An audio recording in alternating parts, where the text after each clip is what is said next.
আপনারা ইতিমধ্যে ঢাকা মহানগর উত্তর বিএনপির অন্যতম সদস্য বক্তব্য শুনেছেন।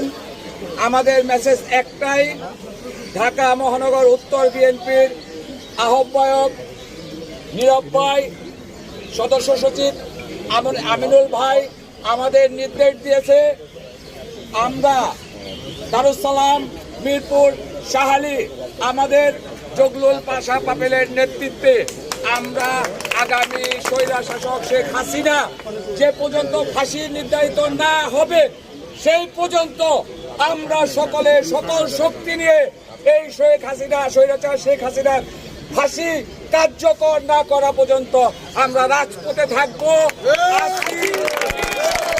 আপনারা সকলেই থাকবেন। সকলকে আগামী দিন আপনাদেরকে জানিয়ে দিব।